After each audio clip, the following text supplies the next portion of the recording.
एक नया प्रवचन आयोजित किया गया। प्रवचन का विषय है हम दो हमारे सो। विषय का आकर्षण भी आपको होगा और आश्चर्य भी हो रहा होगा। ये कौन सा नया प्रवचन है और इस पर जैन मुनि क्या बोलेंगे?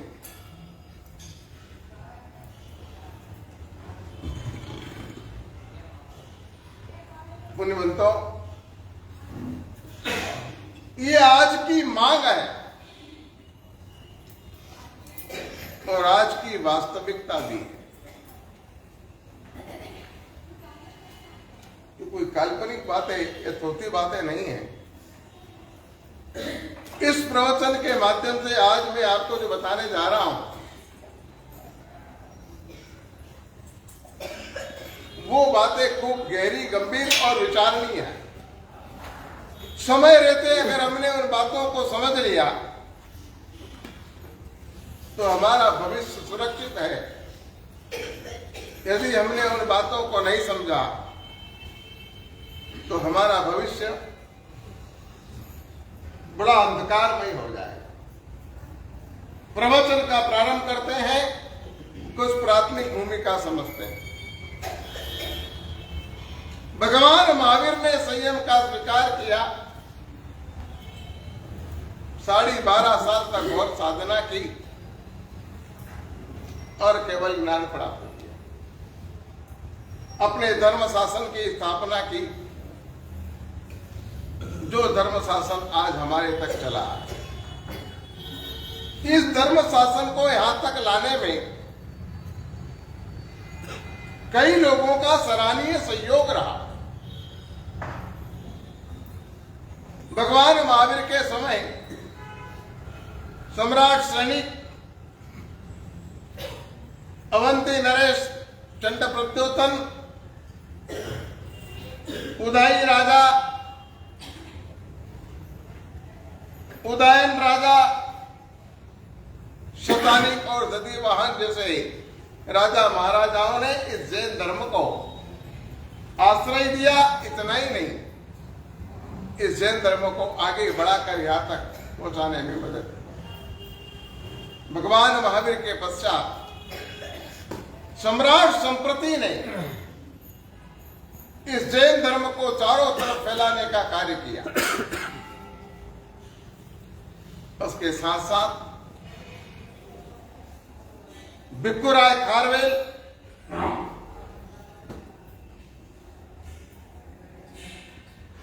चंद्रगुप्त मौर्य, महामंत्री वस्तुपाल तेजपाल, जगड़ूसा भामासा, ऐसे कई नरवीर हुए जिन्होंने समय समय पर जैन धर्म को आगे बढ़ाने का प्रयास किया और आज ये धर्म हम तक पहुंच गया है। पुण्यवंतों, उस समय जैनों की बस्ती बहुत थी और जैन बहुसंख्यक थे।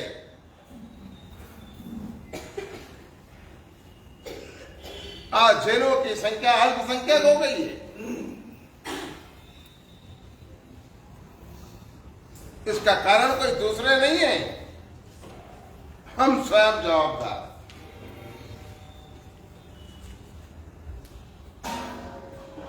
आज से 400 साल पहले जैनों की संख्या 40 करोड़ थी। कितनी? इस हिंदुस्तान में 40 करोड़ जैन रहते। जब देश आजाद हुआ तब देश में 4 करोड़ जैनों की आबादी थी। 60-65 साल में आज जैनों की आबादी कितनी रह गई?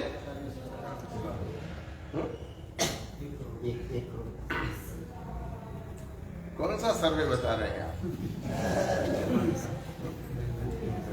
कौन सा सर्वे पढ़ा तुमने? कौन सा पढ़ा? मात्र और मात्र जैनों की संख्या 50 से 60 लाख बची है। 70 साल में जैनों की जनसंख्या का ग्राफ जिस कदर ऊंधे मुंह गिरा है, अगर यही परिस्थिति चलती रही तो दिन के उजाले में जैनियों को ढूंढना पड़ेगा। दीपक लेकर जैनी कहीं मिलेंगे। हम बहुत स्वार्थी बन चुके हैं। हम अपने स्वार्थ में लीन हैं।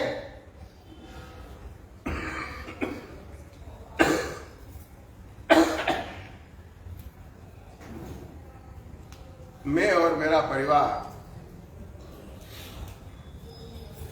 अपनी मस्ती में मस्त रहना, ये हमारी मानसिकता बन गई।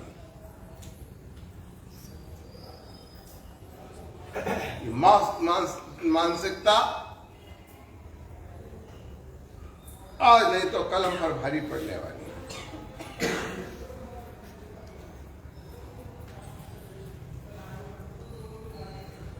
मैंने आज ये प्रवचन जानबूझकर आयोजित किया। वैसे इन विषयों पर हमारे जैसे जैन मुनियों को बोलना उचित नहीं लगता, मगर तुम्हारी कुंभकर्णी नींद को अगर नहीं जगाई तो हमारे बड़े बड़े मंदिर, बड़े बड़े तीर्थ, बड़ी बड़ी संस्थाएं सब नष्ट हो जाएगी। कुछ भी बचने वाला नहीं है।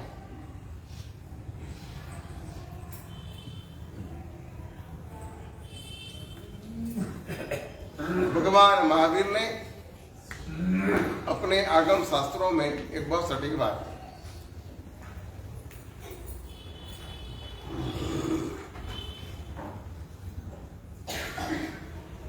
जो व्यक्ति ब्रह्मचर्य पालने के लिए सक्षम है,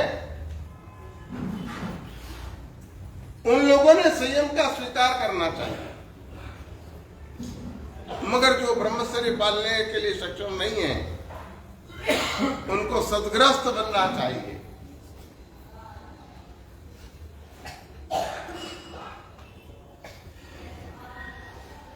जो श्रमण बने हैं, उनको अपने कर्तव्य निभाना चाहिए, और जो सद्ग्रस्त बने हैं, उनको उनके कर्तव्य निभाना चाहिए।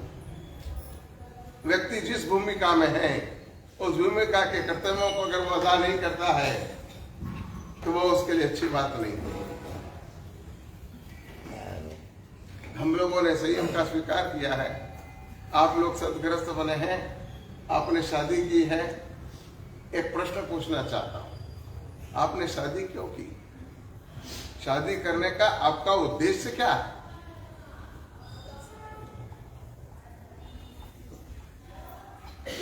क्या उद्देश्य है भाई?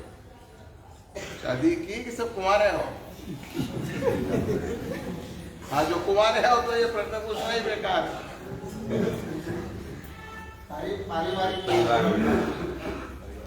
परिवार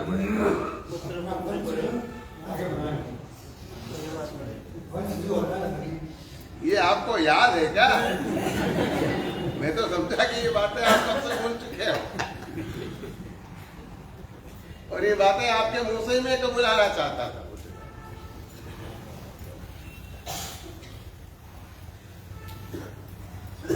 उपासक दशांग नाम के अपने आगम सूत्र में शादी करने के 3 उद्देश्य बताए।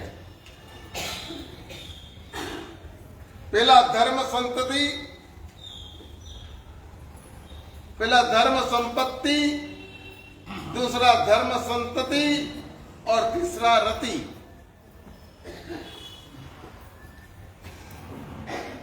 धर्म संतति संपत्ति से मतलब यह है कि व्यक्ति धर्मात्मा बनकर अपनी धर्म की संपत्तियों का रक्षण करे और धार्मिक संपत्तियों को बढ़ाने का काम करे। वो खुद धर्ममय जीवन जिए और आने वाले लोगों को धर्ममय जीवन जीने की प्रेरणा दे। ये उसका पहला उद्देश्य है शादी का। वो जिस पात्र को पसंद करके लाता है,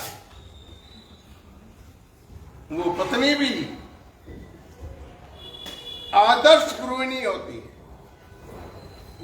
और इसीलिए हमारे यहाँ पर भगवती सूत्र में महाबल नाम के राजकुमार की शादी का एक प्रसंग आता है कि पंचमांग भगवती सूत्र हमारा पवित्र आगम है, जिसमें गौतम स्वामी ने 36,000 प्रश्न पूछे और भगवान महावीर ने उन सबके उत्तर दिए। उसमें महाबल कुमार की शादी का एक प्रसंग आता है। उसमें उसकी पत्नी को उन्होंने क्या कहा पता है आपको? धम्मानुरागी, धम्म सहाया, ये विशेषण है उसके कि वो पत्नी कैसी थी? धर्म में अनुरक्त और धर्म में सहाय करने वाली।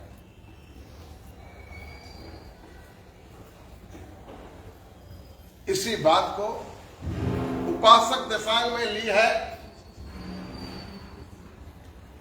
कि शादी करने का प्रमुख उद्देश्य धर्म संपत्ति, हमारी धर्म की संपत्ति की वृद्धि। दूसरा उद्देश्य था धर्म संतति,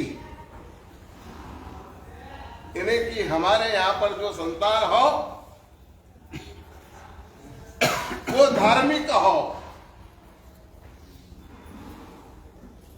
और अपने धर्म को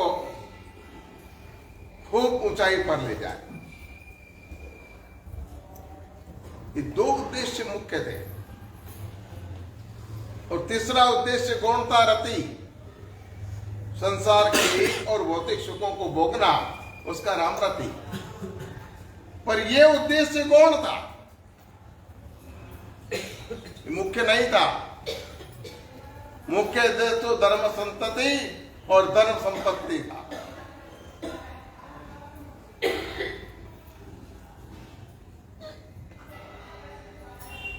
पुण्यवंतों,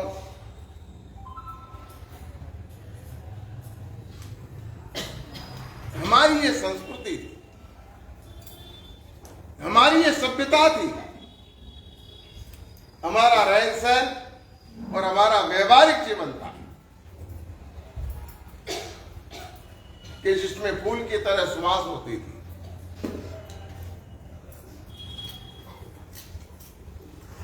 आज दो उद्देश्य उड़ गए और तीसरा उद्देश्य मुख्य बन गया। संसार के एक और भौतिक सुखों को भोगना, बस यही उद्देश्य रहा है। शादी करने के बाद मौज मजे करो, इसके अलावा का तीसरा उद्देश्य हमारे सामने कुछ बचा नहीं है।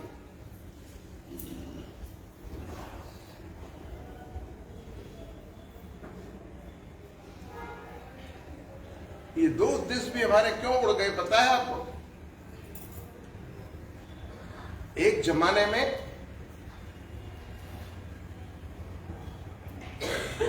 प्राकृतिक आपदाएं आती,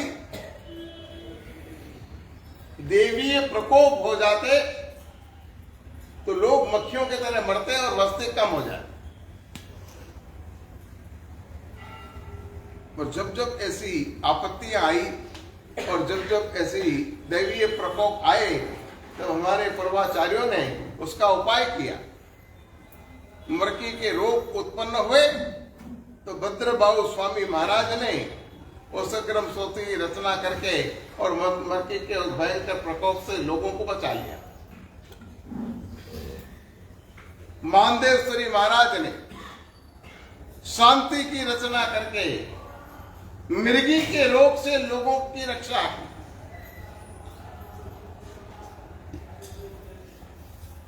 ऐसे तो सैकड़ों उपाय, पर आज वर्तमान काल में कोई देवी प्रकोप नहीं है और न कोई आज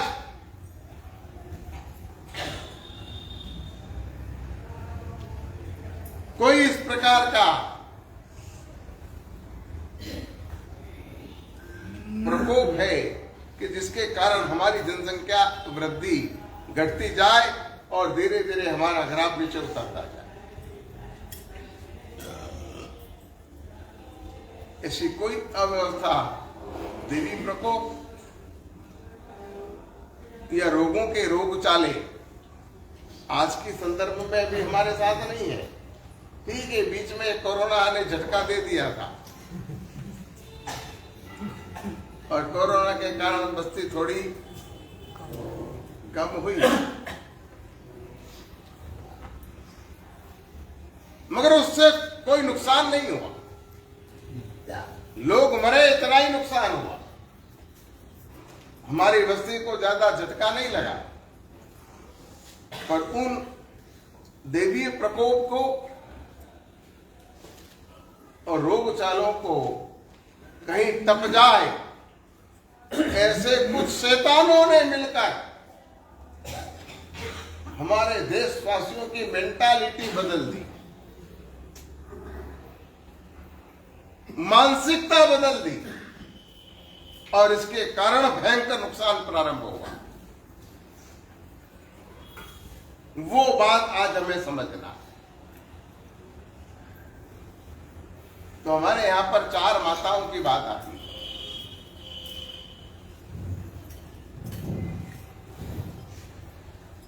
चार माता, कितनी माता? पहली माँ है धरती माँ, दूसरी माँ है बादशाह माँ, तीसरी माँ है स्वयं की माँ और चौथी माँ है भाभी माँ। इन 4 माताओं की बात आज मुझे आपको करना है। हमारे देश में हमारी धरती को हम धरती माँ के नाम से पुकारते हैं। एकमात्र सारी दुनिया में भारत एक ऐसा देश है जिसको माँ कह के पुकारा गया है, भारत माता। कभी इंग्लैंड माता, जापान माता, जर्मनी माता, चाइना माता कहीं सुनाया? क्योंकि हमने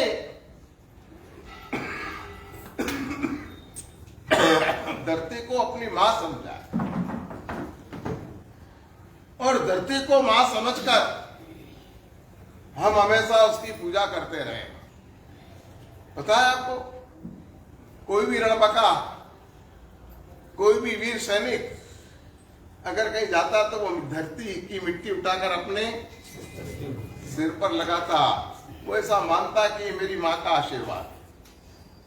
अपनी माँ की तरह हमने धरती माँ को चाहिए।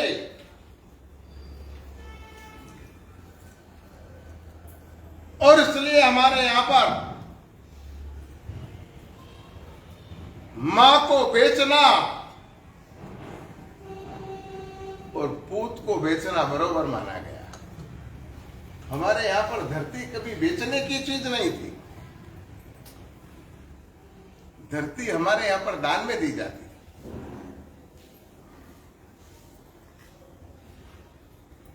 हम कभी धरती को बेचते नहीं थे, भूमि को हम बेचते नहीं थे, मगर दान में देकर उसका आय व्यय होता रहता। आपने सुना होगा कि फला राजा खुश हो गया, उसने 10 एकड़ जमीन दे दी, 5 एकड़ दे दी, 2 खेत दे दिए, 4 गांव दे दिए। प्राचीन काल में आपने कहीं सुना किसी व्यक्ति ने जमीन को खरीदी हो? हमारे यहां पर जमीन को बेचना खरीदना ये था ही नहीं। मगर राक्षसों को भी पीछे छोड़ते ऐसे हरामी इन अंग्रेजों ने हमारे देश में आकर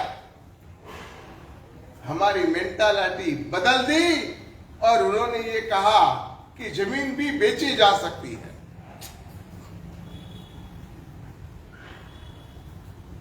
और उनकी चालाकी देखो आप। क्या भाव? 1 पैसे वार, 5 पैसे वार, 2 पैसे वार। उनके जमाने में जमीन का ये भाव था। और उन्होंने एक हमको कुत्ता पकड़ा दिया कि 99 साल के पट्टे पर दी जाए। कितने पट्टे पर? लीज पर जमीन दी जा रही है। वो जमीन जब उनके हाथ चली गई, जिनके पास चली गई, वो जमीन वापस आप तक आई? 99 साल के बाद वो जमीन कभी भी गवर्नमेंट के पास वापस आई नहीं। जमीन हम कभी बेचते नहीं थे। इन अंग्रेजों ने हमें लालच जगाया, जमीन बेची जा सकती है और एक कानून बना दिया कि इस तरह से आप जमीन बेच सकते हैं।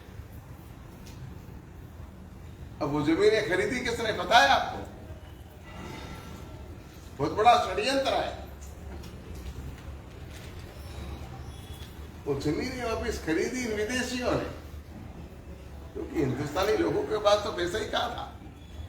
और वो सोचते थे जमीन के में जरूरत क्या है, हमारे पास ही इतनी जमीन है जो अवेर आ रही है, तो हम नई जमीन खरीद के क्या करेंगे।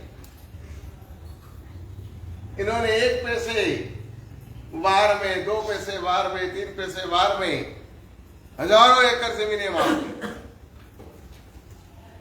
उसको कानूनी आधार दे दिया। अगर आप कोर्ट में चैलेंज करेंगे तो चैलेंज भी आपका नहीं चल सकता। आपको मालूम है, हिंदुस्तान भर के सब गांवों के बाहर बड़े बड़े चर्च हैं और उन चर्चों के ऊपर बड़ी बड़ी जमीनें हैं। कहां से लाए वो सारी जमीनें कहां से लाए? कहां से लाए? वो हमको उल्लू बना गए।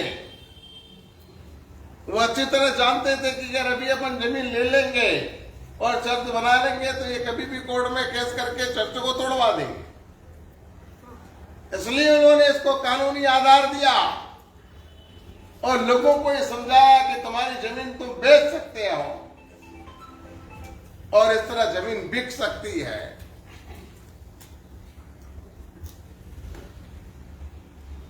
हजारों एकड़ जमीन सस्ते भाव में उन्होंने पढ़ाई।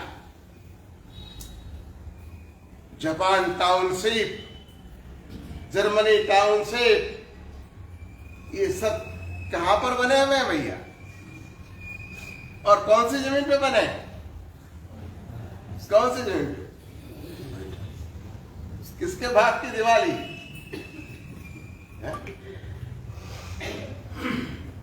हमारी जमीनों को सस्ते दाम में इन्होंने इस तरह बेचने के नाम पर पड़ा ली। आज उनके पास हजारों बीघा जमीन हो गई। हिंदुस्तान में रहने वाले हिंदू मंदिरों के पास जितनी जमीन नहीं है उतनी जमीन इन चर्च वाले पादरियों के पास है। जिस देश में हम रहते हैं उस देशवासी के पास उनके धार्मिक स्थलों के लिए जमीन नहीं है।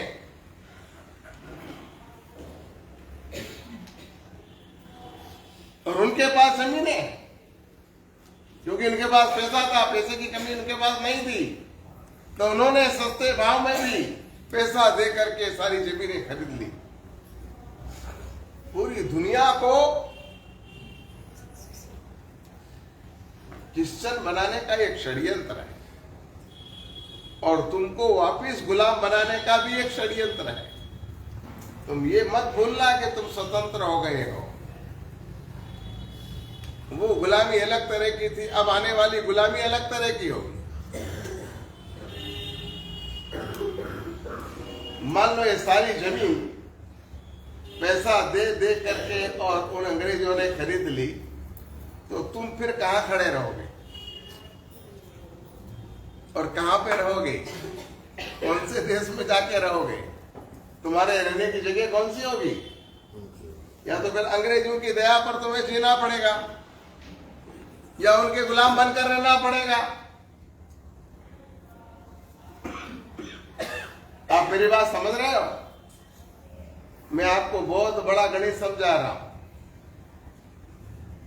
और मैं अच्छी तरह समझता भी हूं कि मेरे चिल्ला चिल्ला कर ये सब बताने से आपको कोई फर्क पड़ने वाला नहीं।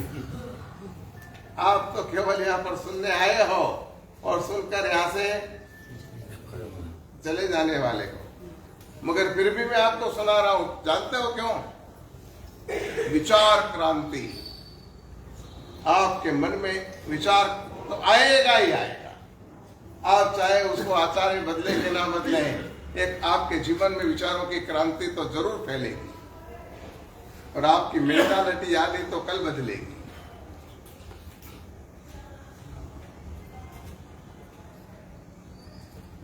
इन अंग्रेजों ने हमारे देश में लेकर जमीन को बेचने का षड्यंत्र रचा और हमारा नाता हमारी भूमि माता से तोड़ दिया। पहले भूमि माता से जो हमको लगाव था वो आज है। पहले लोग ऐसा कहते थे कि आधी रोटी खाएंगे मगर गांव में रहेंगे। आज तुम सभी अपनी मातृभूमि को छोड़ छोड़ के कहां के बसे हो?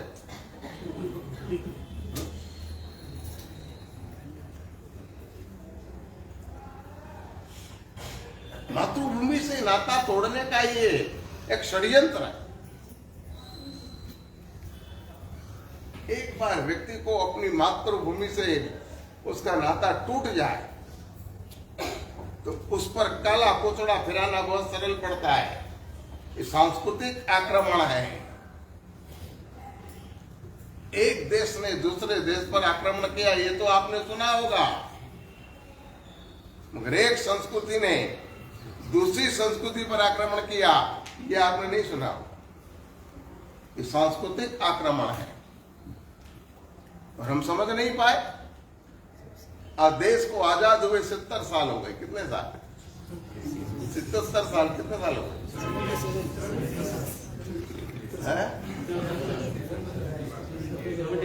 77 साल हो गए। कुछ कानून में बदलाव हुआ। हमने कल्पना की थी रामराज की, कि हमारे देश में रामराज आएगा। कौन सा रामराज आया भाई? रावण राज। उसके गुनहगार तुम हो, वोट तुम देने जाते, क्यों देते हो ऐसे लोगों को? आजकल तो ऐसी व्यवस्था है कि इसको भी नहीं देना, उसको भी नहीं देना, तो न्यूट्रल वोट भी होता है।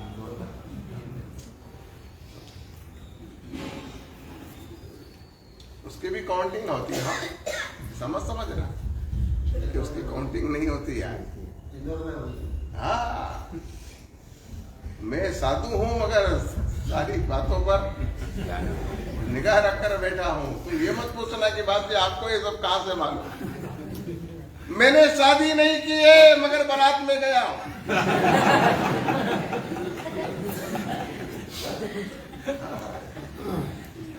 शादी नहीं की है मैं, मगर बारात में गया।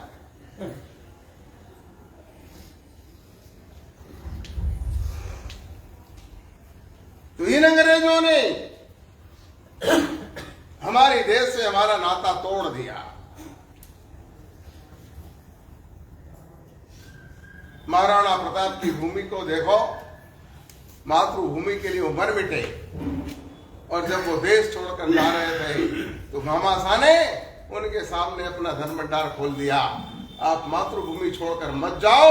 अगर आपके जैसा स्वाभिमानी व्यक्ति मातृभूमि को छोड़ के चला जाएगा, ये मातृभूमि रसातल में चली जाएगी। आपको जितना चाहिए मैं पैसा भर दूंगा, मगर मातृभूमि मत छोड़ो।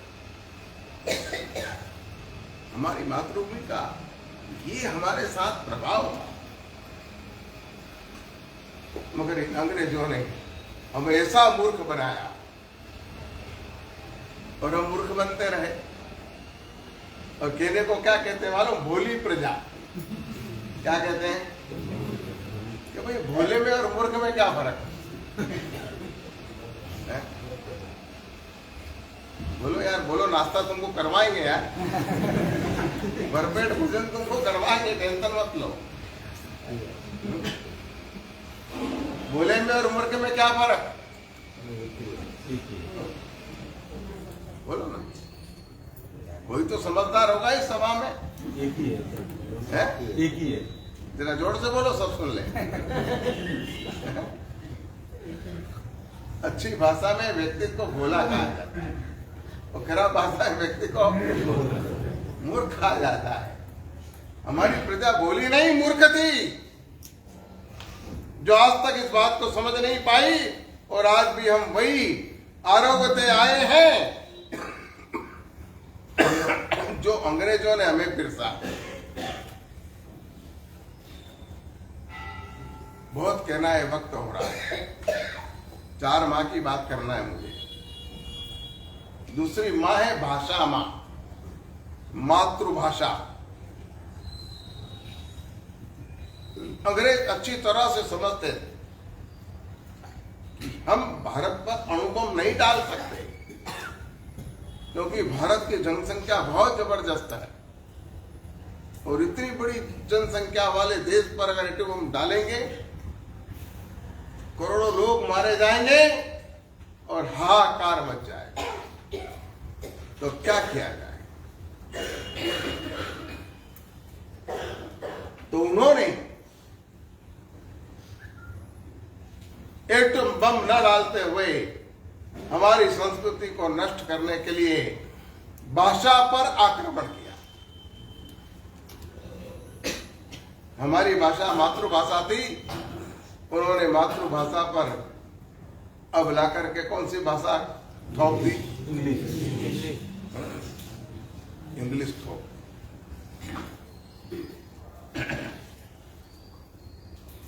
जो भाषा व्यक्ति को जंगली बनाए, उस भाषा को पढ़ने और पढ़ाने में आप अपने जीवन का गौरव समझते हैं। हिंदी वर्णमाला में पहला वर्ण कौन सा है भाई?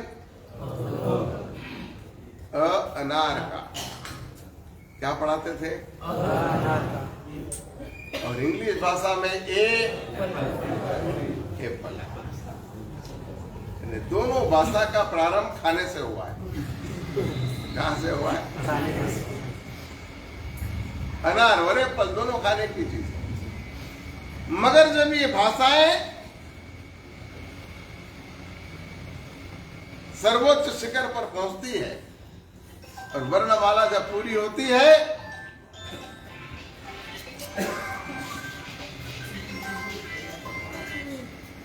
तब हिंदी वर्णमाला का आखिरी अक्षर कौन सा है? य, ज्ञानी का। यानी कि जो ये हिंदी भाषा पढ़ेगा वो क्या बनेगा? और अंग्रेजी भाषा का वर्णमाला का सबसे आखिरी अक्षर है जेड, जेब्रा।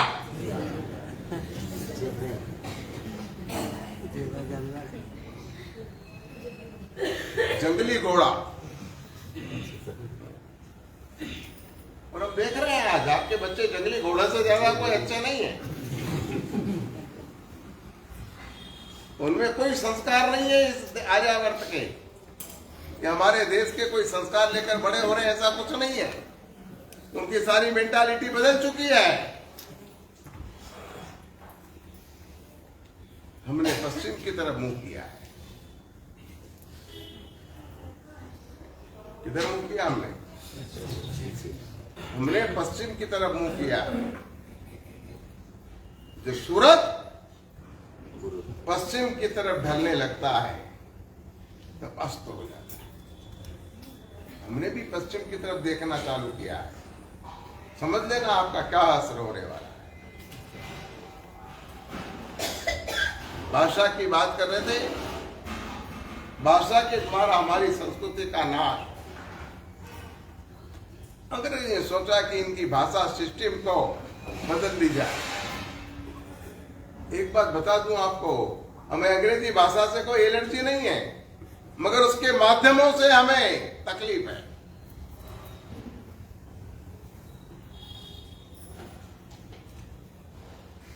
प्रजा वल्व है।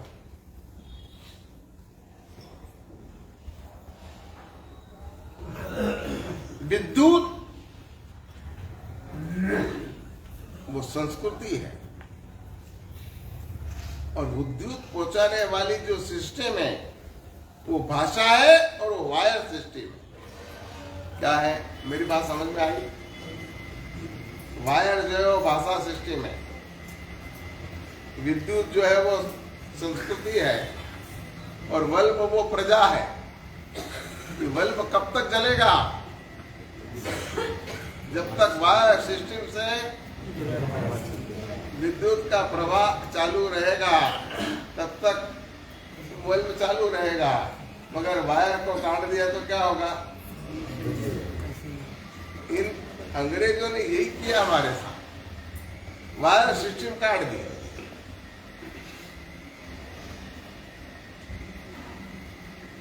जिसमें विद्युत प्रवाह जाने वाला था वही इन्होंने काट दिया। यूं हमारे देश में सब निरक्षर थे ऐसा नहीं है। केवल बंगाल में 80,000 पाठशालाएं थी। और ये मैं नहीं कह रहा हूं, ब्रिटिश गवर्नमेंट का सरकारी आंकड़ा है। जहां पर ग्राम पंचायती थी वहां पर पाठशालाएं चलती थी। 80,000 पाठशालाओं की नोंद है। लोग वहां पर गणित का जोड़ना, घटाना, गुणाकार और भागाकार करना, हिंदी भाषा पढ़ना आदि आदि सब कुछ जानते थे। मगर इन अंग्रेजों ने एक हमारे साथ चाहा, क्योंकि इन्होंने अमेरिका का इतिहास बरोबर समझा। अमेरिका के लोगों को पढ़ाकर अमेरिका खोने का जो आघात इनको लगा था, उन्होंने भूल चूक से भी भारत में कोई पढ़ लिख ना जाए, इसकी खास सावधानी रखी। और इसका सर्जक था लॉर्ड बेंटिंग मैकॉलो।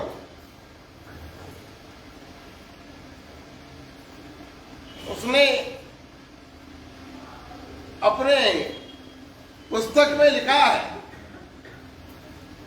कि उसने इंग्लैंड एक प्रस्ताव भेजा था।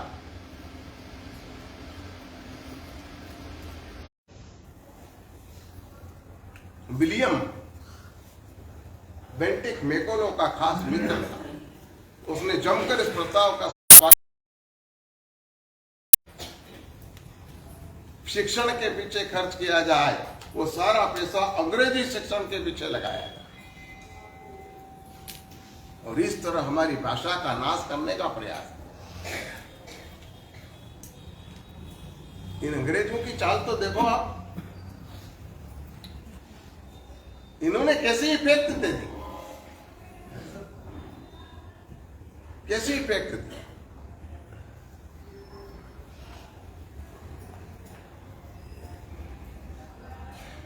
इन्होंने दुनिया में बनती किसी भी घटना को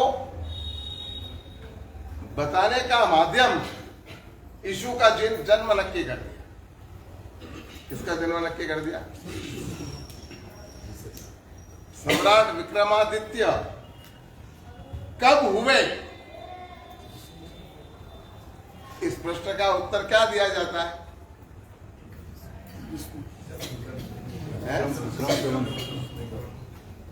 पाठ्य पुस्तकों में इसका उत्तर क्या दिया जाता है? ईस्वी सन पूर्व। क्या कहा जाता है? 300 से 600 वर्ष। क्यों? जब यीशु पैदा नहीं होता तब कोई गणना का माध्यम नहीं था। जो हर काम में यीशु के जन्म के पहले की घटनाएं, यीशु जन्म ईस्वी सन पूर्व, इस प्रकार से लिख करके और हमारी संस्कृति को नष्ट करने का यह प्रयास किया गया। जानते हैं उसका परिणाम क्या आया? आज इन्होंने यहाँ पर अंग्रेजी महीने दाखिल कर दिए। जनवरी, फरवरी, मार्च, अप्रैल, मई, जून, जुलाई, अगस्त, सितंबर, नवंबर, दिसंबर। पहले हमारे यहाँ क्या चलता था?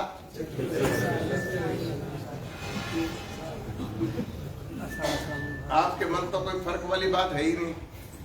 अरे भाई चैत्र वैसाख बोले कि जनवरी फरवरी, क्या फर्क पड़ गया? लेकिन बहुत बड़ा फर्क है।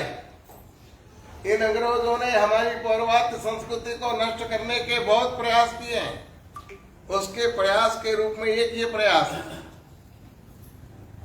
वो समझते थे कि भारतीय प्रजा उत्सव प्रिय प्रजा है और जब जब उत्सव महोत्सव होते हैं तब पूरी भारतीय प्रजा पूरे गांव के साथ एक जगह इकट्ठी होती है, आपस में मिलती है, प्रेम भाई और भाईचारे की बात होती है। इनको इनकी पौरवात्य संस्कृति यानी कि इनके पर्वों से अलग कर दिया जाए।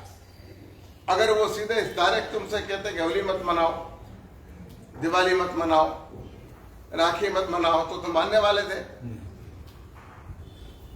उन्होंने तुम्हारे साथ फिर एक चाल चली, एक षड्यंत्र रचा और उन्होंने तुम्हारे ये प्राचीन महीने खत्म कर दिए और जनवरी, फरवरी, मार्च चालू कर दी। इससे क्या हुआ जानते हो? तुम्हारे सारे पर्व आज तुम्हारे बच्चे भूल चुके हैं। राखी कब आती है भैया? जनवरी, फरवरी बताओ यार। उनको जनवरी, फरवरी सीख रहे हो ना आजकल, तो उसमें बताओ हमको कि तुम्हारी राखी कब आती?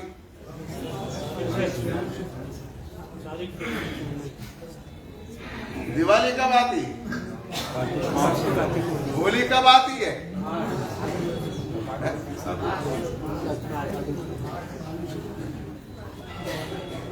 भाषा का डायनासोर हमको खाने के लिए दौड़ रहा है। अभी पूछो क्रिसमस डे कब आता है?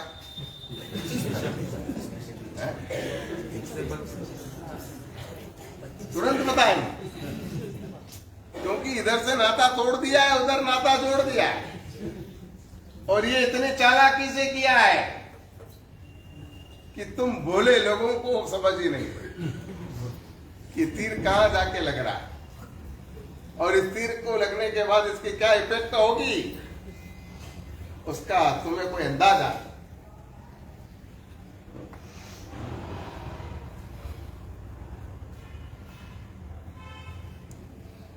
दिवाली के दिन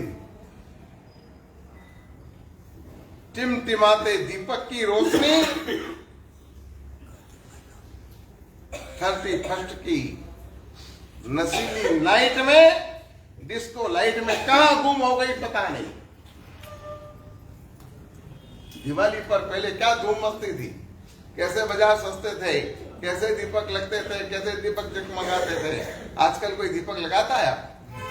और लगाता है कितने? 1 2 3। और वो भी आजकल तो तुम्हारे किस्मत में असली घी के दिए भी कहां है, वो भी आजकल नकली। और 31 की नशीली नाइट के दिन डिस्को लाइट की चमक कैसी होती है? तुम्हारे पर्व से नाते टूट गए और अंग्रेजी पर्व के साथ तुम्हारे नाते जुड़ गए। Valentine day, rose day, friendship day, तुम्हारा नात क्या बात, तुम्हारा नाता किससे जुड़ गया? डे से जुड़ गया। फ्रेंडशिप डे पर बच्चे जब आते हैं तो उनके हाथ यहां से लगा के यहां तक खुश होते हैं कि हमारे इतने फ्रेंड है और इतने फ्रेंडशिप डे के हमारे पास बेल्ट आए। अरे उन अंग्रेजों को एक राखी तो पहना के देख लो, उनके पिज्जा बर्गर तुमको खाना पसंद है, एक खाकरा तो उनको खिला के देखो कि हमारे देश की उपज ये खाकरा है, खाओ।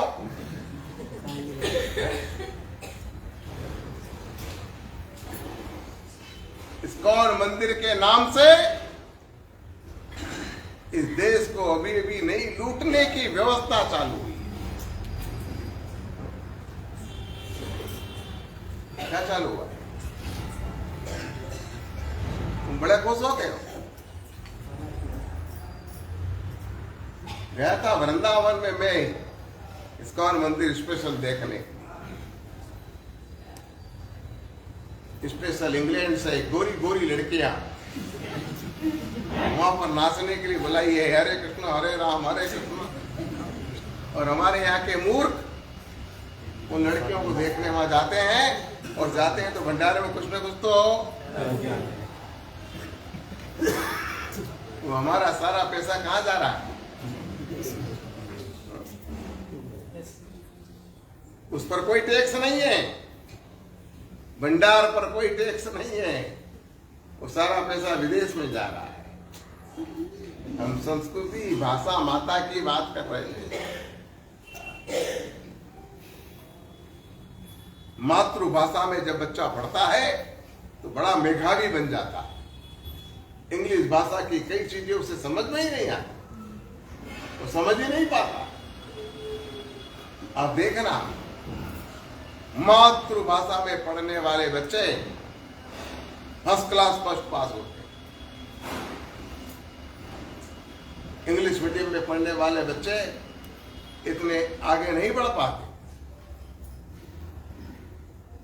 मध्य प्रदेश में गांव है जहां पर केवल संस्कृत भाषा का ही चलन है, वहां सब लोग संस्कृत भाषा बोलते हैं।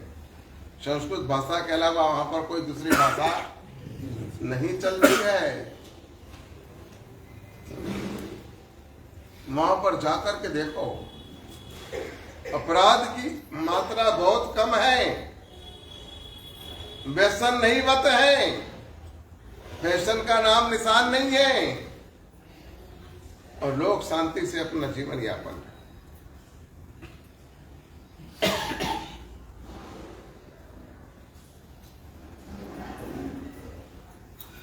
ये हमारी मातृभाषा का प्रभाव है। पांडुरंग शास्त्री का नाम सुना है आपने? वो एक स्कूल के प्रिंसिपल, उन्होंने अपने पोते को स्कूल में पढ़ाया ही। और जो प्रिंसिपल है वो अपने बेटे को जब नहीं पढ़ाता है तो बड़ा आश्चर्य होता है।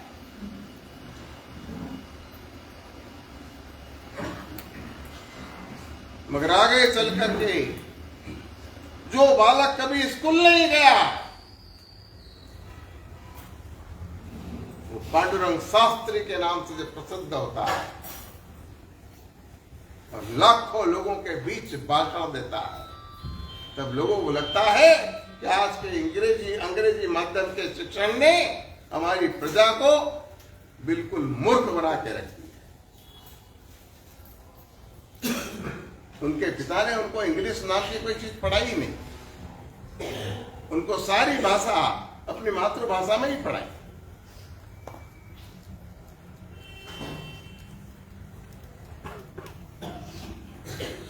तो हमारी मातृभाषा का इस प्रकार से नाश किया गया। अब तीसरी मां की बात हम कर रहे हैं, अपनी मां।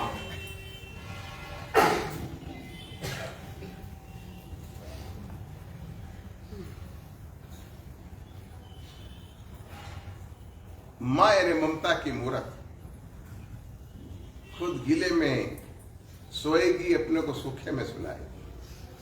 खुद भूखी रहेगी, अपने को भोजन कराएगी। खुद फटे टूटे कपड़े पहनेगी, अपने को अच्छे कपड़े पहनाएगी। इन्हें सारी सुख सुविधाओं को त्याग करके वो अपने लिए सारी व्यवस्थाएं लगाएगी। ऐसी ममता की मूरत, ऐसी मां को भी इन अंग्रेजों ने मूर्ख बना दिया।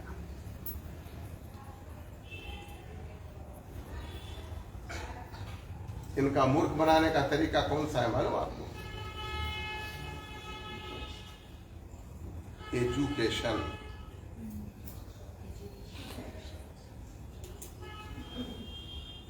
हर माता के दिमाग में एक बात घुसेड़ दी कि बच्चे को बचपन से पढ़ाओ। जो बच्चे बचपन से पढ़ते हैं वो आगे जाकर बहुत आगे बढ़ जाते हैं। कोई सीए बन जाता है, कोई सॉफ्टवेयर इंजीनियर बन जाता है, कोई डॉक्टर बन जाता है, कोई क्या बन जाता है। और ये फितूर हर मां के दिल में घुस गया।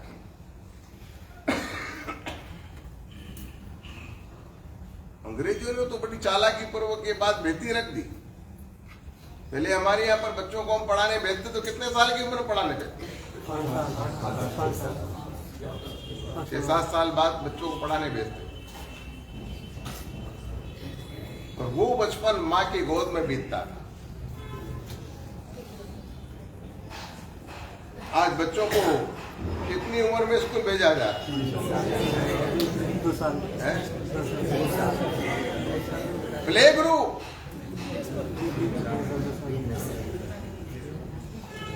डेढ़ साल की उम्र में उसको प्ले ग्रुप में भर दिया जाए। जिस बेटे की होड़ से मां का दूध नहीं सूखा है, उन बेटों से ज्यादा वजन वाला उनका दफ्तर होता है।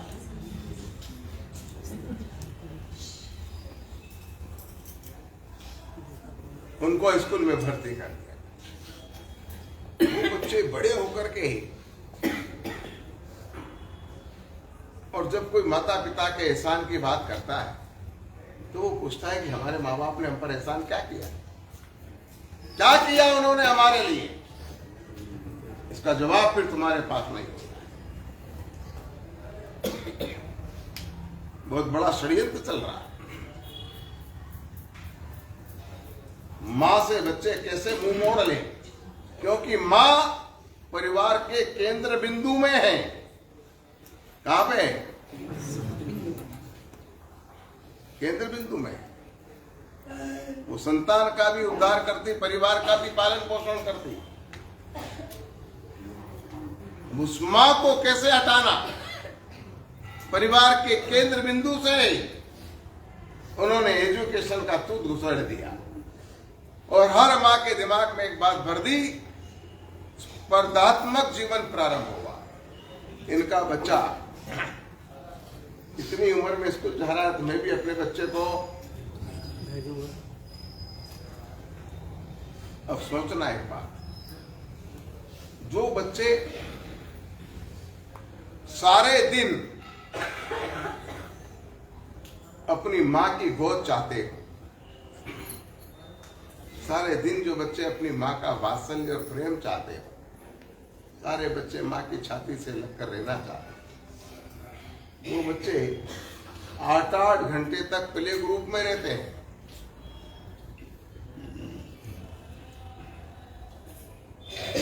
वो चाहते हैं कि हम खाना हमारी मां के हाथ से खाएं, कपड़े हमें हमारी मां पहनाए। प्ले ग्रुप में क्या हो रहा है? पैसा देते वही करते हैं।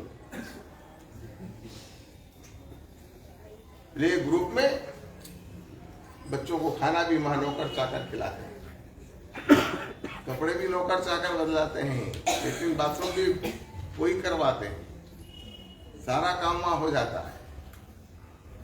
एक जमाना था प्राचीन काल में, बच्चे जब माँ के गोद में 6-6, 7-7 साल व्यतीत करते थे तो बरोबर निगाह रखते थे, वो देखते रहते थे। बच्चों को सामान्य मत समझना, बच्चे सामान्य नहीं होते, वो हर चीज बरोबर अपनी निगाह में लेते हैं। वो समझते हैं कि मेरी माँ मेरे लिए क्या क्या कर रही है, मेरी माँ सब काम छोड़कर मुझे खाना खिला रही है। बच्चे देखते, सब काम छोड़कर के मेरी माँ ने मुझे नहलाया, सब काम छोड़कर माँ ने मुझे अच्छे कपड़े पहनाए, सब काम छोड़कर माँ ने मुझे लेट्रिन बाथरूम करवाया। इससे उनके मन मस्तिष्क में माता पिता के प्रति उपकार का भाव जागा कि मेरी माँ कितनी अच्छी है, उसने बचपन में मेरा कितना ध्यान रखा। बड़े होकर के वो बच्चे मातृ पूजक अवश्य बन जाते। परंतु जिन बच्चों ने अपने माता पिता के एहसान और उपकार कभी नहीं जाने, वो बच्चे बड़े होकर के अपने माता पिता को फिर सीधे वृद्धाश्रम में भेजते हैं। क्या गुनाह किया उन्होंने? एक और एक दो जैसी बात है। बच्चों को जब तुम्हारी आवश्यकता थी तब तुमने उनको नौकरों के बड़े छोड़ दिया, अब आज तुमको बच्चों की जरूरत है तो उन्होंने तुमको नौकर की बरस छोड़ दिया। इसमें ये कहने की क्या जरूरत कि हमारे बच्चे बड़े नालायक हैं? अरे आम बोए तो आम मिलेंगे और कांटे बोए तो जो तुमने बोया वही तो मिलेगा। हमारी अपनी माँ,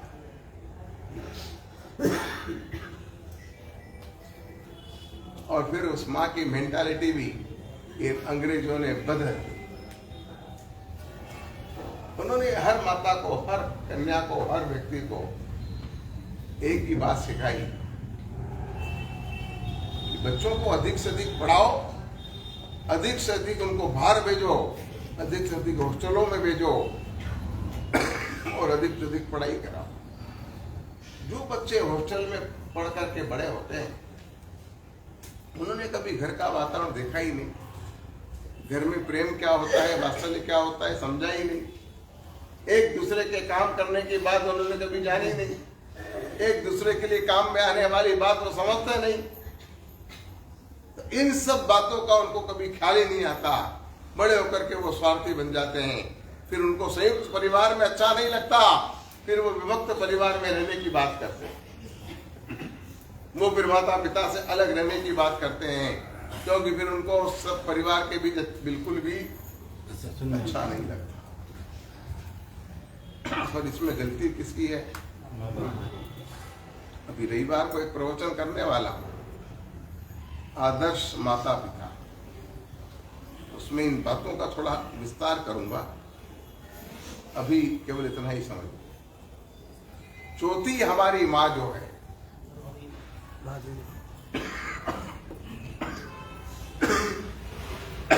स्वयं माँ,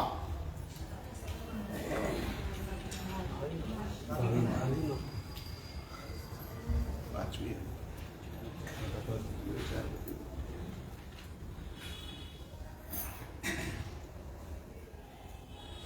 आज स्वयं माँ, भाभी माँ, उसके बारे में जो कन्या है उसको मां बनना।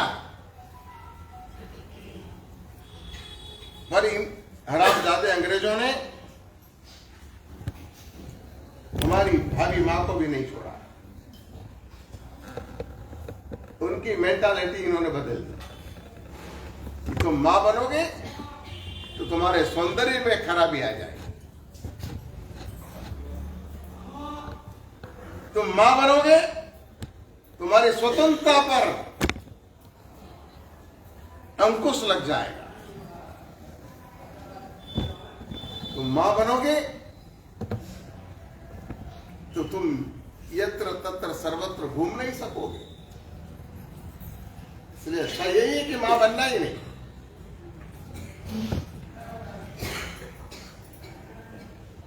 आज ज्यादातर लड़कियों की मेंटालिटी बन गई, मां बनना ये तो लड़कियों का सौभाग्य है, सद्भाग्य है।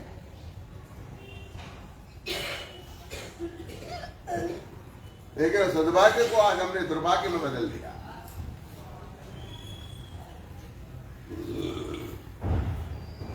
हम चाहते ही नहीं कि मां बनना, मां नहीं बनना तो इसका मतलब ये तो नहीं हुआ कि वो ब्रह्मचारी नहीं रहेगी। मां नहीं बनना ये बात सही है, मगर संसार के एक और भौतिक सुखों का तो आनंद लूटना ही है। और इसलिए उन्होंने रास्ता ढूंढ लिया रिलेशनशिप का। अमेरिका में 75% लोग शादी नहीं करते, रिलेशनशिप में रहते हैं। हिंदुस्तान में भी अब धीरे धीरे रिलेशनशिप का माहौल बढ़ रहा है। जब तक जमे जब तक साथ रहो, नहीं जमे तो छोड़ दो, नया कोई ढूंढ लो। बच्चे बच्ची पैदा करने का तो कोई सवाल ही नहीं।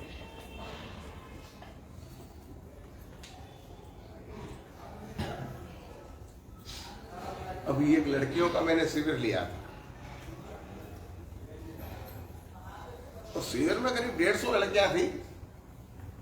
मैंने उनसे प्रश्न किया कि तुम सब में से शादी कौन कौन करना चाहता है?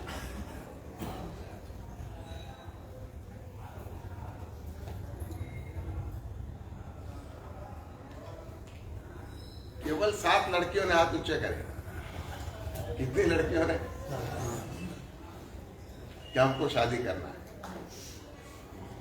बाकी सब तो मैंने कहा तुम क्या सब दीक्षा लेने वाली हो, तुमको शादी नहीं करना है? बोला नहीं महाराज आप दीक्षा तो नहीं लेना है, तो फिर कि हमको मां नहीं बनना, शादी करेंगे तो मां बनना पड़ता है। आप इनकी मेंटालिटी समझ रहे हो?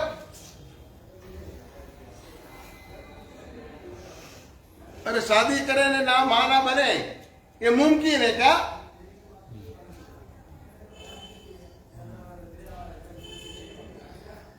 मगर ज्यादातर आजकल पढ़ी लिखी इन लड़कियों के दिमाग में ये भूसा भर दिया गया है कि शादी करेंगे तो मां बनना पड़ेगा। अच्छा ये होगा रिलेशनशिप में रहो, कोई झंझट नहीं। इससे हमारी संस्कृति बिगड़ रही है। आज आप देखिए पुण्यवंतों, संस्कृति के बिगाड़ के साथ साथ हमारी नारी माताओं के शरीर भी बेडौल हो रहे हैं। अनेक प्रकार की बीमारियां उनमें फैल रही है।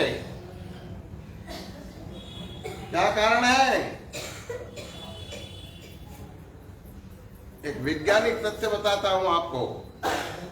एक वेदराज जी मेरे पास आए थे। मैंने उनसे ये प्रश्न किया था कि वेदराज जी, क्या शादी करना जरूरी है? उनका जवाब था कि महाराज साहब, शादी तो करना ही चाहिए। मैंने क्यों, ऐसा जरूरी क्यों है?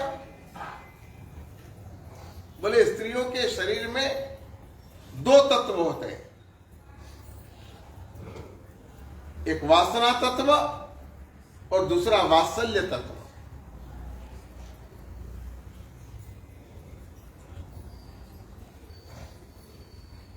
जब तक स्त्री को संतान नहीं होती तब तक उसमें वासना तंत्र काम ज्यादा करता है, परंतु जब उसको संतान हो जाती है तो वात्सल्य तत्व काम करने लग जाता है। और जब वात्सल्य तंत्र काम करने लगता है तो उससे स्त्रियां निरोगी हो जाती है। ऐसे हार्मोन्स उत्पन्न होते हैं कि जिनके कारण वो एकदम सुखी और समृद्ध बन जाती है।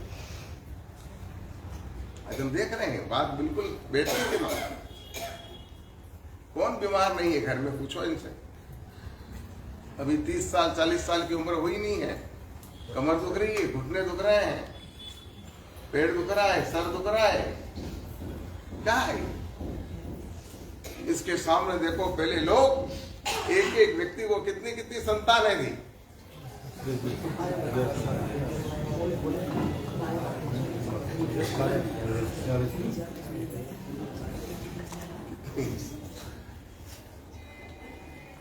अरे मेरे संसारी काका की बात करो, मेरे पिताजी के काका, एक को 12 थे और एक को 18 थे। कितने? और मेरे दादाजी और ये सब मिलकर 9 भाई बहन थे। 400 लोगों का परिवार आज भी गांव में एक साथ रह रहा है।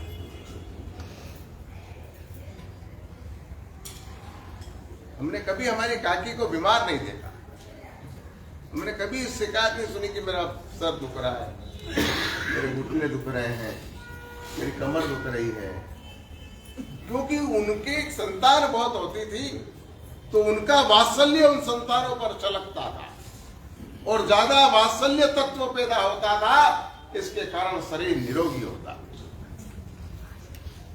और आज हमने ये चूता पकड़ लिया। हम दो, मेरी बात याद रखना, पता नहीं तुम पेपर पढ़ते हो कि नहीं पढ़ते हो, मगर मैं पढ़ता हूं और पढ़ता हूं तो इतने ध्यान से पढ़ता हूं कि उसमें से क्या पकड़ना है पकड़ लेते।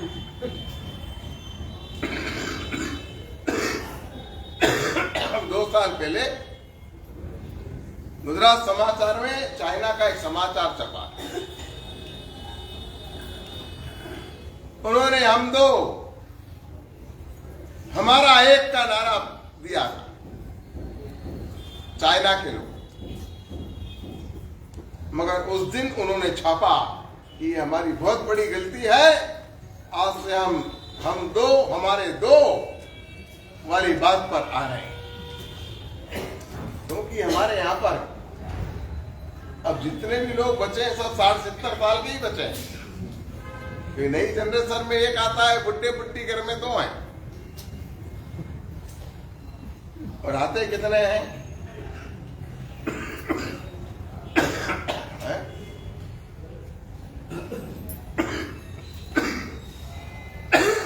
आते कितने भैया? ये क्या आता है? उनको ये बदलना पड़ा। हमारा भी तेजी से ग्राफ गिर रहा है जनसंख्या का। बता दिया था मैंने आपको जनसंख्या की बात है, तेजी से ग्राफ गिर रहा है। हमारा ये वो देश है इसमें भगवान ऋषभ हुए, तो उनको 2 पत्नियां और 100 बेटे थे। मुर्देय माता ने कितनी पीढ़ियां देखी।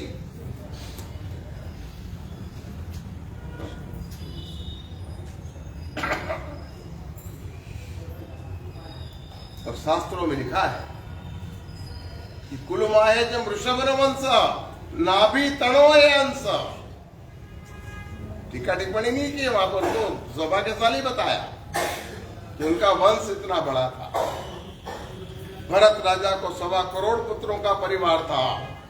सगर चक्रवर्ती को 60,000 पुत्र थे।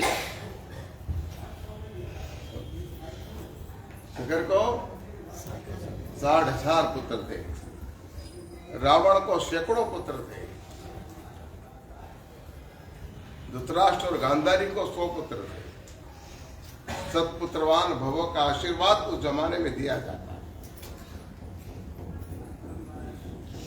तुम 5-25 पैदा नहीं कर सकते, कोई बात नहीं, कम से कम 4 को पैदा करो।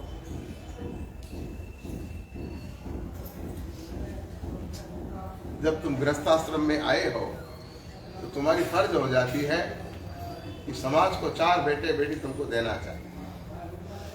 किस लिए पता है? एक बेटा राष्ट्र के लिए, एक बेटा संत बनने के लिए,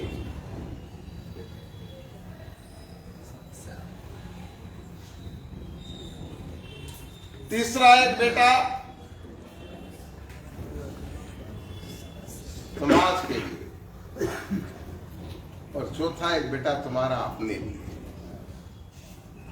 अगर ये 4 बेटे तुम्हारे साथ होंगे तो तुम्हारा जीवन समृद्धमय और आनंदमय व्यतीत हो। दूसरे की बात छोड़ दो, तुम तुम्हारे अपने बारे में सोचो कि तुम तुम्हारा जीवन कैसा जीना चाहते हो।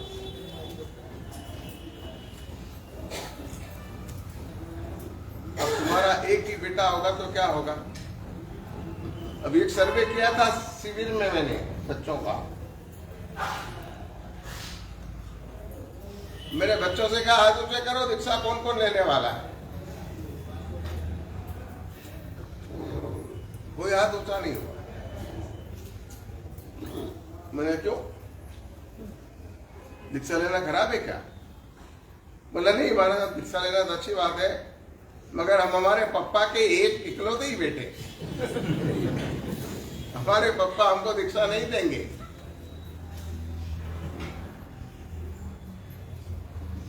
आपका इकलौता बेटा दीक्षा लेता हो तो दोगे? अन्य अगर कोई संतान नहीं हुई तो? जैन शासन का जाज्वल्यमान इतिहास जानो, कैसे इतिहास के वारसदार हो तुम। जीवानंद सूरी महाराज की एक बात मुझे याद है, बस वो बात कह के और मैं अपनी बात पूरी करता हूं।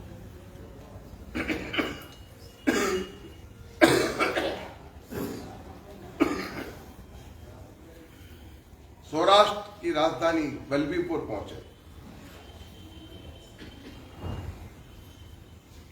वहां पर एक दुर्लभ देवी करके एक श्राविका थी। गुरुदेव को वंदन करने गई। साता पूछी, गुरुदेव सुख साता? गुरुदेव ने प्रत में से, पुस्तक में से अपना मुंह ऊंचा किया, धर्मलाभ का आशीर्वाद दिया। श्राविका चली गई, दूसरे दिन फिर आई, चली गई, तीसरे दिन फिर आई। जब गुरुदेव ने मुंह ऊंचा करके धर्मलाभ दिया तब उस श्राविका ने कहा, गुरुदेव एक बात पूछना चाहती। बोलो। मैं आपको 3 दिन से बंधन करने आ रही हूं, मगर आपके चेहरे को मैं खूब उदास देख रही हूं। आपके अंदर में कोई बहुत बड़ी पीड़ा है, बहुत परेशान लग रहे हो आप। आपके दुख और पीड़ा का कारण क्या है गुरुदेव? जीवानंद श्री महाराज ने कहा नहीं कुछ नहीं होता, चलता रहता है। नहीं गुरुदेव, क्यों चलने दे, हम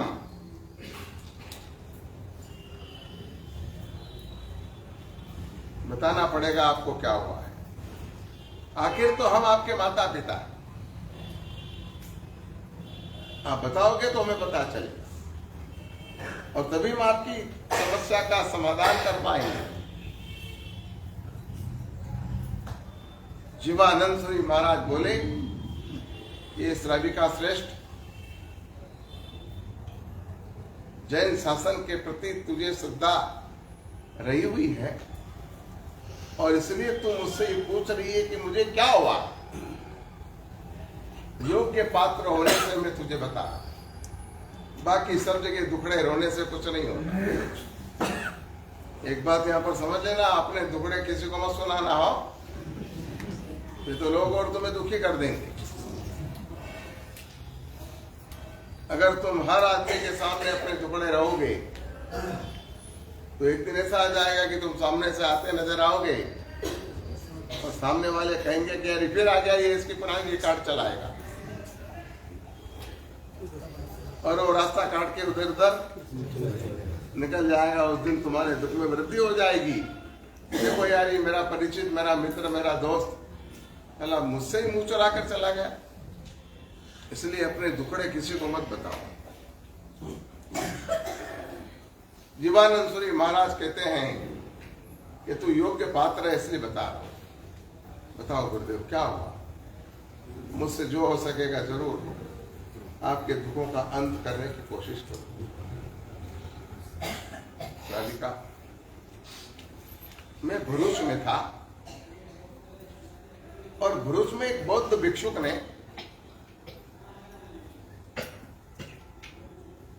वाद का ऐलान किया। उसका कहना ऐसा था कि वाद में मुझे कोई जीत नहीं सकता।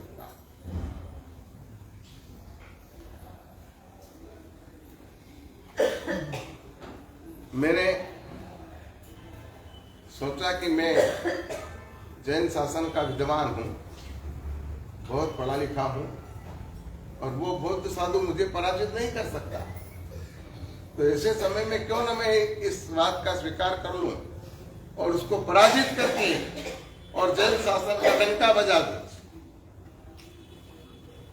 मैंने पड़ा को स्पर्श कर लिया, राज्यसभा में वाद हुआ। वैसे तो वो मुझे जीत नहीं सकता था, मतलब मगर उसने छल का प्रयोग किया, छल और कपट से उसने मुझे जीत लिया और मैं पराजित हो गया। मैं पराजित हुआ, उसका मुझे दुख नहीं है, मगर मेरे निमित्त जैन शासन की अवहेलना।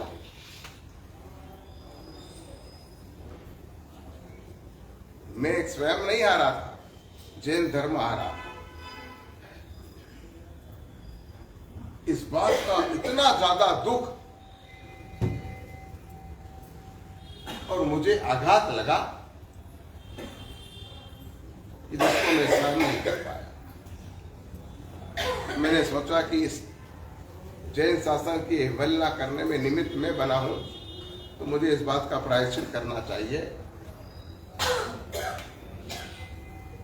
और इसका प्रायश्चित अनशन है। उस समय मैंने निर्णय किया कि शत्रुंजय महातीर्थ पर जाकर अनशन करके अपने प्राण त्याग। उस व्यथा को लेकर मैं आज बलबीरपुर पहुंचा। 3 दिन के बाद मैं शत्रुंजय तीर्थ पर पहुंचूंगा, अनशन करके अपने पाप का प्रायश्चित करूंगा। बस ये मेरे दुख की दास्तान। श्राविका ने कहा, गुरुदेव आप तो महान हैं, हो सकता है छोटे मुंह में बड़ी बात कर दूं, पर मुझे ऐसा लगता है कि आपके अनशन करने से जैन शासन के नुकसान का गुणाकार हो जाएगा। गुरुदेव ने पूछा, वो कैसे? कि गुरुदेव आप बहुत बड़े सुंदर हो, आप शुद्ध ज्ञान को पढ़े हुए हो, और आप अगर अंतन कर लोगे तो ये शुद्ध ज्ञान आपके साथ चला जाएगा और भविष्य में ये शुद्ध ज्ञान किसी को भी नहीं मिल पाएगा। इसलिए आपका जीना बहुत जरूरी है। जीवानंद सूरी महाराज कहते हैं, मगर ये बोझ लेकर के मैं नहीं जी सकता। दुर्लभ देवी ने कहा, दुर्लभ अच्छा तो ये होगा कि आप कोई अपना एक शिष्य ऐसा तैयार करो, उसको पढ़ाओ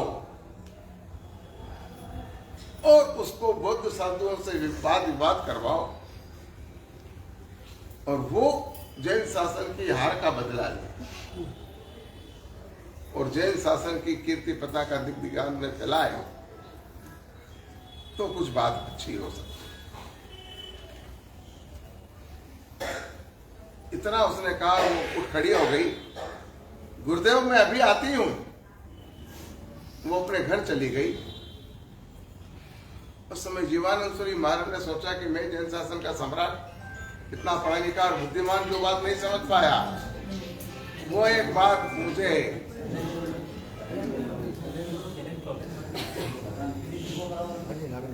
आप लोग कर दो भैया, बंद कर दो उसको, आप बंद कर दो। हाँ धीरे से हो गया।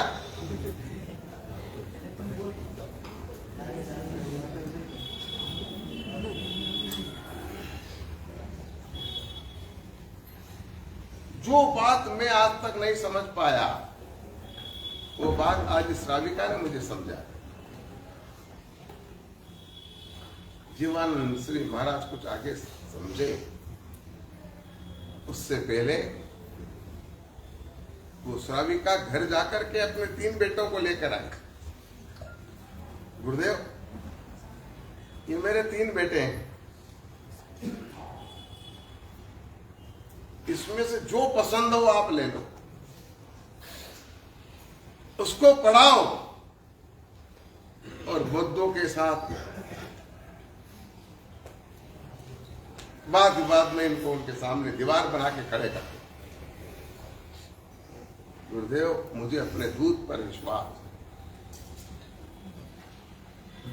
मुझे अपने दूत पर विश्वास है। जैन शासन की हार का बदला ये लेंगे। 3 में से जो पसंद हो ले लो, मगर ये मेरा छोटा जो मल्ला है, ये बहुत महंगा भी, मेरी आंखों का तारा है, मेरे प्राणों से भी प्यारा है, मगर जैन शासन के लिए मैं उसे समर्पित करने को तैयार। आप चाहें तो इसे पसंद कर सकते हैं। और पुण्यवंतों, इतिहास गवाह है, जीवानंद सूरी महाराज ने केवल 9 साल के मल्ल को दीक्षा दी, उसको पढ़ाया, और आगे चलकर वो बालक मल्लवादी सूरी के नाम से प्रसिद्ध हुआ।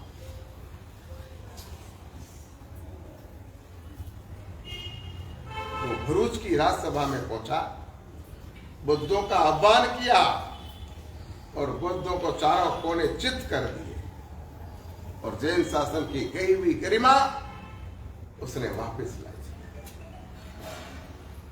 ये मल्लसूरी महाराज यानी देवर्दी गणी क्षमा श्रवण के संरक्षक, जिनके नेतृत्व में देवर्दी गणी बड़े हुए और जिसने जैन शासन का इतिहास लिखा, जिसने जैन शासन के आगमों को पुस्तकारूढ़ किए,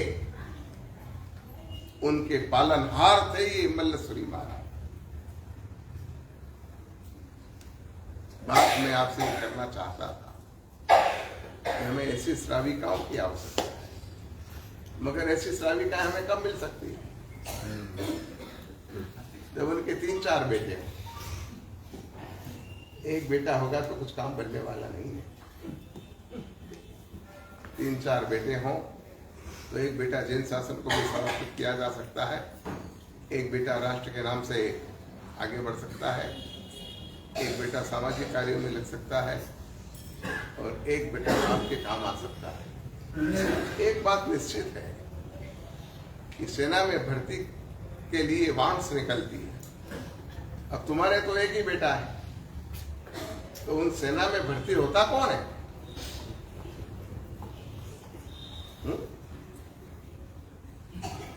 उन सेना में कौन भर्ती होता है? तुम तो तुम्हारे बेटे को वहां भेज नहीं सकते, क्योंकि एक का एक तो बेटा है। वहां सारे मुस्लिम लोग इकट्ठे हो गए।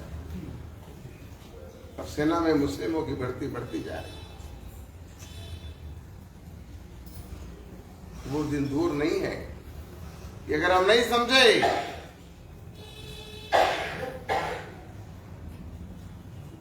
तो ये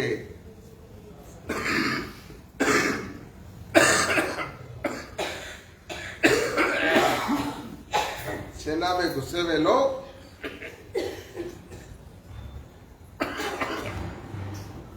कानून व्यवस्था को एक तरफ रख करके और हमारी जो पिटाई करेंगे और जो कुत्ता फजीती करेंगे उसका खामियाजा आपको भुगतना पड़ेगा। इससे अच्छा है समय रहते जाग जाओ, समय रहते सावधान हो जाओ और समय रहते इस समस्या का कोई सर्वमान्य हल आप निकाल लो।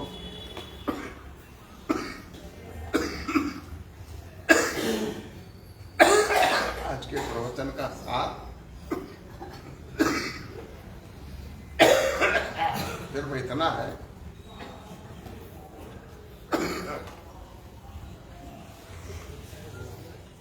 कि हम हमारे कर्तव्यों का निर्वाह करें। अगर समय रहते हमने कर्तव्यों का निर्वाह किया तो हमारा भावी सुखद होगा।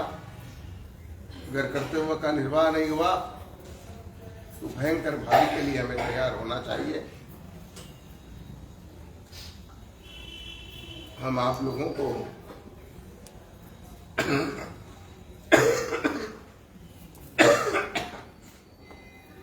महाभारत के पात्र परिचय में थोड़ा सा दुर्योधन का पात्र परिचय करवाने जा रहे हैं। दुर्योधन हस्तिनापुर के कौरवों में सबसे बड़ा था। गांधारी और धृतराष्ट्र का वो पुत्र था।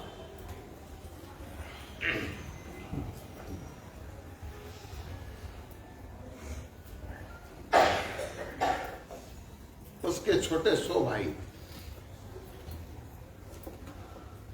अभी तक हमने यही जाना, यही समझा है कि दुर्योधन मतलब नालायक।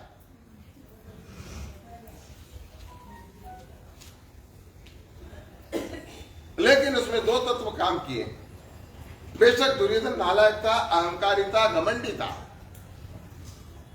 पर उसमें 2 तत्व काम कर गए।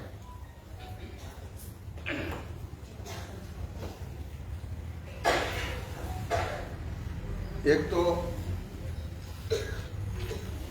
गांधारी मां की आंखों पर पट्टी बांधना और दूसरा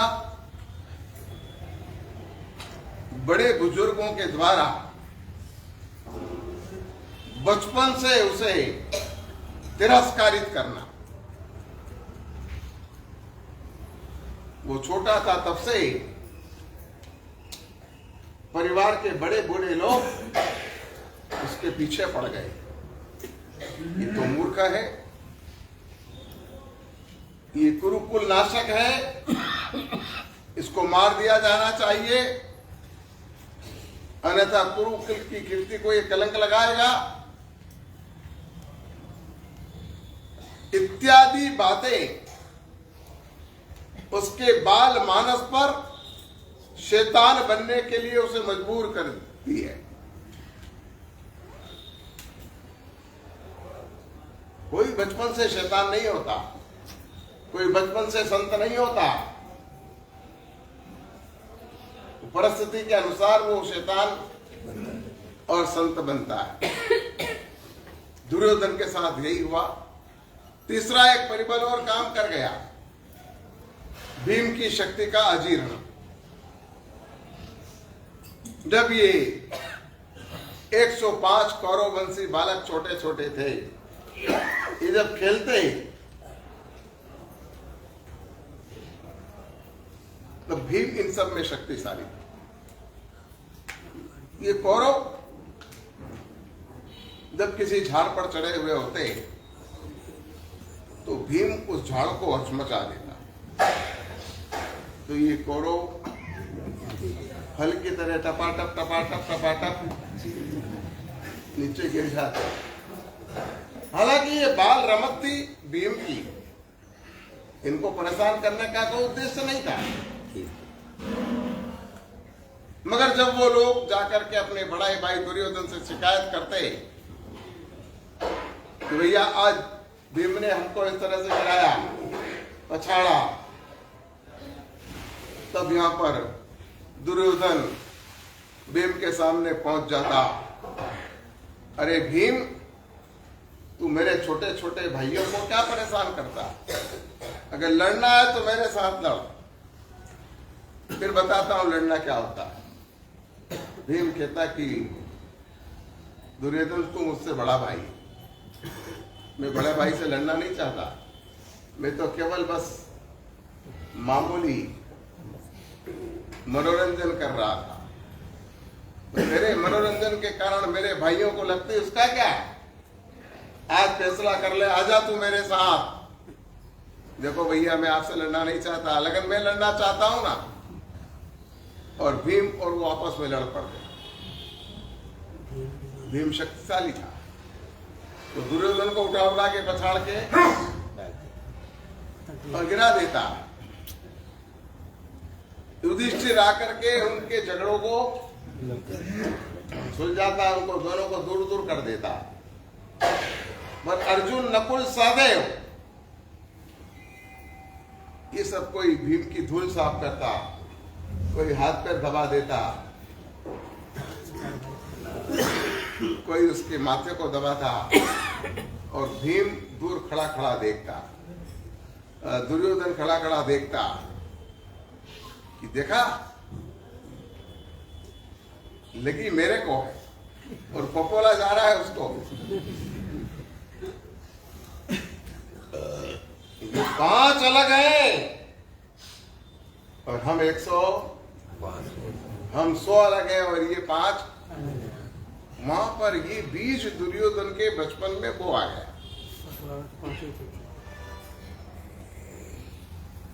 इसके बाद की सारी घटनाएं आपको पता है।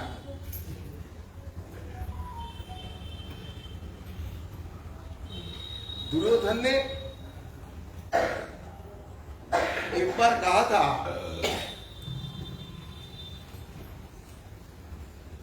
मैं धर्म को जानता हूं मगर अब छोड़ नहीं सकता। मैं अधर्म को जानता हूं पर अधर्म को मैं अब छोड़ नहीं सकता, क्योंकि मैं अधर्म के रास्ते इतना आगे निकल चुका हूं कि वो मेरे लिए छोड़ना बहुत मुश्किल है। और धीरे धीरे दुर्योधन शैतान बन गया, अहंकारी बन गया। वरना उसके सामने कितना अच्छा प्रस्ताव आया था, 5 गांव पांडवों को दे दे, पांडवों को मैं समझा दूंगा। कृष्ण ने प्रस्ताव रखा, मगर अहंकार में मुफ्त बना। दुर्योधन कहता कि सुई के अगर भाग पर आए इसकी जमीन भी मैं पांडवों को दान में देना नहीं चाहता, जो चाहिए युद्ध करके ले लो। इसका ये अहंकार उसको ले डूबा। दुर्योधन की एक खासियत,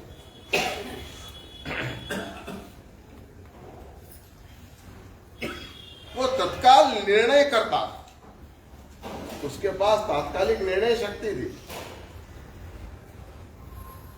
और एक राजकरणीय में या एक संस्था के किसी ट्रस्टी में ऐसी शक्ति होना बहुत जरूरी है, तत्काल निर्णय करने की शक्ति।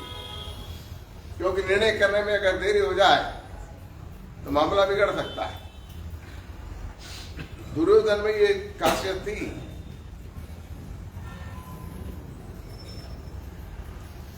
जब पांडवों की परीक्षा ली जा रही थी और दुर्योधन ने एक के बाद एक, अर्जुन ने एक के बाद एक अच्छे अच्छे कर्तव्य दिखाए, तो उस समय कर्ण वहां पर आया।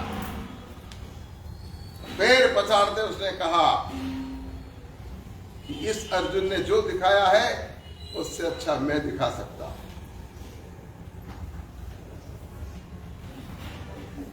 मुझे चांद दिया है।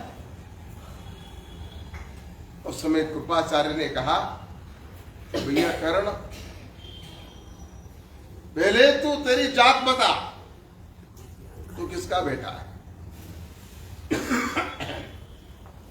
हमने सुना है कि तू सारथी का पुत्र है और अर्जुन सारथी के पुत्र के साथ कभी लड़ता नहीं है। उस समय जमीन रास्ता दे तो कर्ण उसमें समा जाए, ऐसा उसका घोर अपमान हुआ था। मगर वो क्या कर सकता? उस समय दुर्योधन पैर पछाड़ते हुए उसकी जगह से खड़ा हुआ।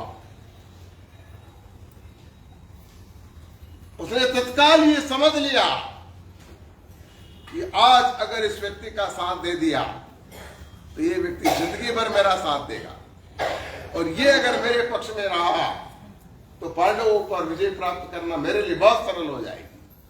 त्वरित निर्णय शक्ति, हाथों हाथ निर्णय। उसने कहा कि तुम लोग एक छोटे आदमी पर कत्लेआम चला रहे हैं, इसकी जाति पूछने से क्या मतलब है? और यदि तुम्हारा अर्जुन उच्च जाति के लोगों से लड़ता हो तो मैं अभी इसी वक्त इस कर्ण को अंगराज कर्ण बनाता हूं और अंग देश का राज में इसे देता हूं। और रातों रात उसने उसका राज तिलक भी कर दिया और उसके माथे मुकुट भी चढ़ा दिया। कितनी जल्दी निर्णय किया होगा उसने। समझता था कि देरी होगी तो सब मामला बिगड़ जाएगा।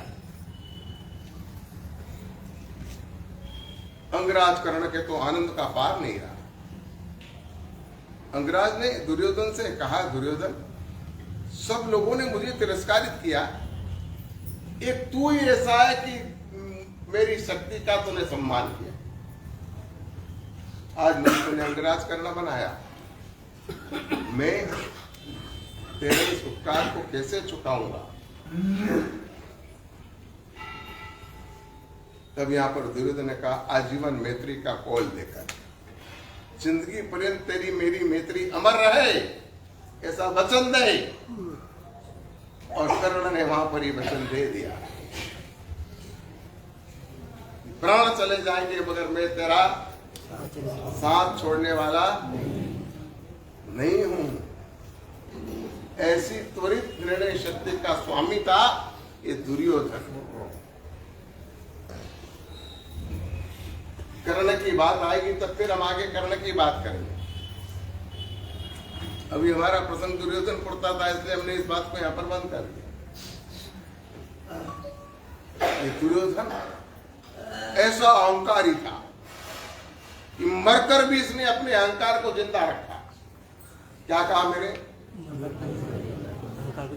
ये ऐसा अहंकारी व्यक्ति था कि जिसने अपने अहंकार को जिंदा रखकर भी अपनी मौत के बाद भी इसने अपने अहंकार को जीवित रखा। जो सारी कौरव सेना मारी गई, रणभूमि से दुर्योधन को भागना पड़ा, व्यास सरोवर में जाकर ये छुपा।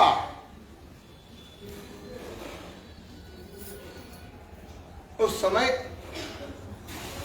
अश्वत्थामा, कृपाचार्य आदि इसके पास पहुंचे। उसने कहा, दुर्योधन,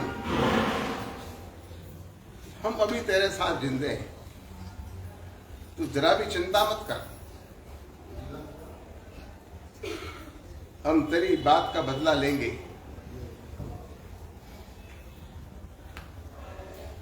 दुर्योधन अच्छी तरह समझता था, अच्छी तरह जानता था।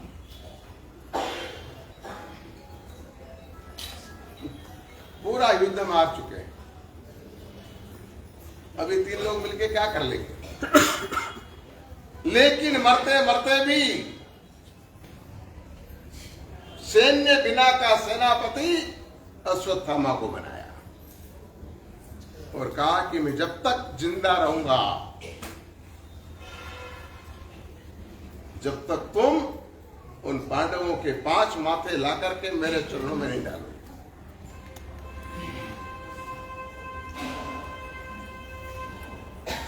और उसके माथे पर अभिषेक है।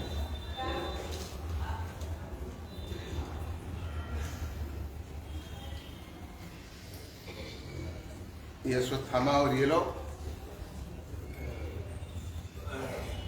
रात्रि के अंधकार का लाभ लेकर के पांडव सामने में घुस गए। आड़े धर तीर वर्षा की। श्री कृष्ण जी बहुत बड़े राजनीतिज्ञ थे, तो समझते थे कि रात को कुछ गड़बड़ हो सकती है, इसलिए पांडवों को लेकर के वो बलभद्र के महल पर चले गए।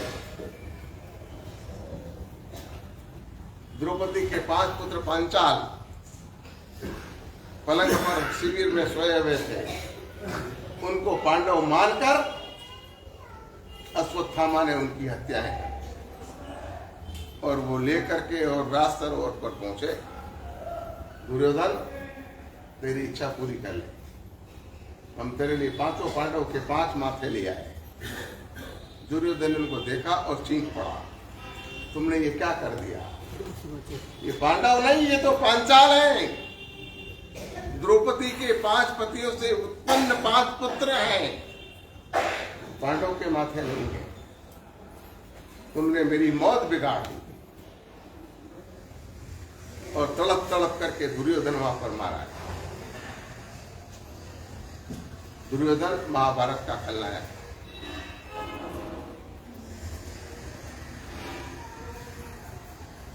इसके विपरीत में इसके सामने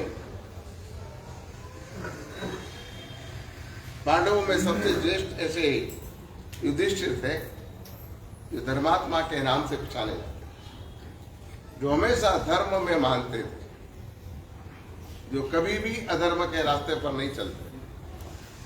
इतने बड़े शांत स्वभावी थे। भाभी ने उनको भुला दिया था और सबकी मनाही होने के बाद भी वो जुआ खेले और जुए में सब कुछ हारे।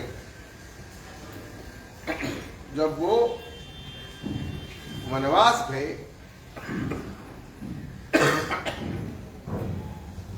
तब कुंती और द्रौपदी की हालत बहुत खराब हो गई। पांडव तो फिर भी पुरुष थे, ये स्त्रियां थी, इनसे चला नहीं जा रहा था।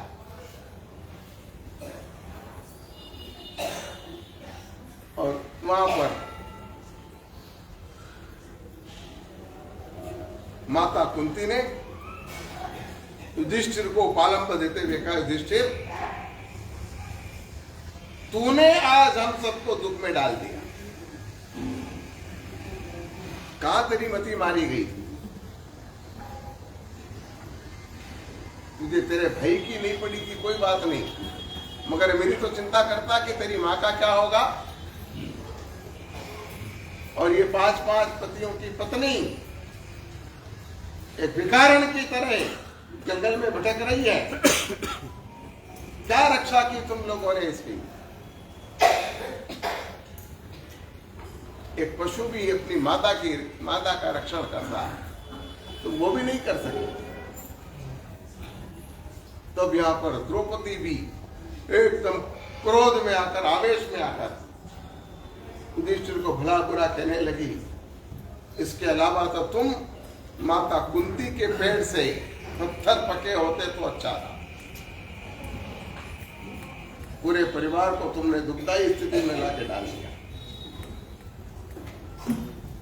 तो पता है युधिष्ठिर ने क्या कहा? तुम्हारी ये सब बातें सुनकर के मेरा एक शेर खून बढ़ गया है।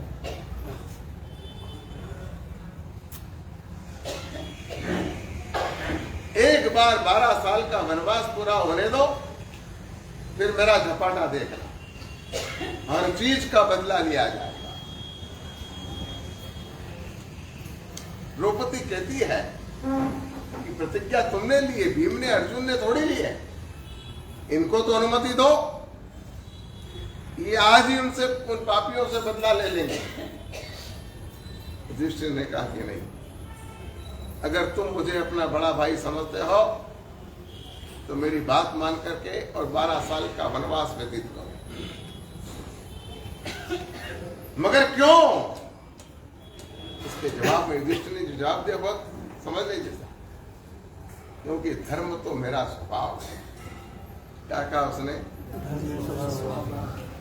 युधिष्ठिर कितना धर्मात्मा होगा ये इस बात से अपन बता चले।